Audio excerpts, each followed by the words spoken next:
Traffic શાખાનો પ્રાથમિક ધ્યેય એ સુરતીઓના જીવનને સુરક્ષિત રાખવાનો અને તેમના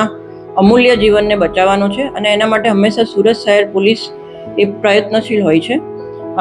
આ પ્રયાસના ભાગરૂપે જાન્યુઆરી મહિનાથી હેલ્મેટના અમલીકરણનું સુરત શહેર ટ્રાફિક શાખા દ્વારા પ્રયત્ન કરવામાં આવેલો અને હાલમાં આપણે સૌ રોડ ઉપર જોઈ રહ્યા છે કે સુરતીઓ લગભગ 95% જેટલા લોકો એ પોતાના અને પોતાના પરિવારની સુરક્ષાને ધ્યાનમાં રાખીને જ્યારે પણ ટુ વ્હીલર ચલાવે છે ત્યારે હેલ્મેટ પહેરે છે. હવે આ જે હેલ્મેટનું અમલીકરણ સુરત શહેરમાં થયું તેના લીધે જે પણ અકસ્માતો થતા હતા, હેડ ઇન્જુરી જે થતી હતી, એમાં જે સુરત શહેરની મોટી 9 હોસ્પિટલો છે એ હોસ્પિટલોમાંથી અમારી અલગ અલગ ટીમો દ્વારા ખરેખર હોસ્પિટલમાં જે એક્સિડન્ટ રજીસ્ટર થાય છે અને હેડ ઇન્જુરી જે આપણને હોસ્પિટલના રજીસ્ટર પર જોવા મળે છે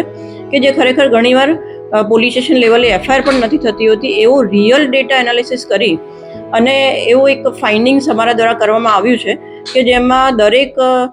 જે હોસ્પિટલો છે એમાં હેડ ઇન્જુરીમાં જો જોવા જઈએ તો લગભગ 22.73% હેડ ઇન્જુરીમાં ઘટાડો થયો છે અને સાથે સાથે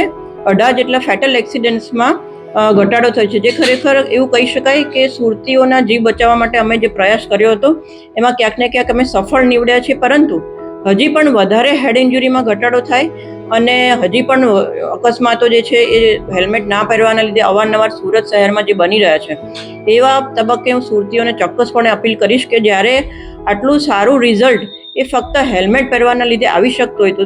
પ્લીઝ આપના અને આપના પરિવારની સુરક્ષાને ધ્યાનમાં રાખીને જે 5 to 7% લોકો હેલ્મેટ નથી પહેરી રહ્યા તે પ્લીઝ આપ હેલ્મેટ પહેરો.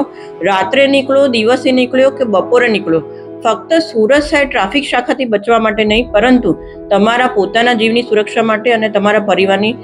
સુરક્ષા માટે ચોક્કસપણે આપ હેલ્મેટ પહેરીશું.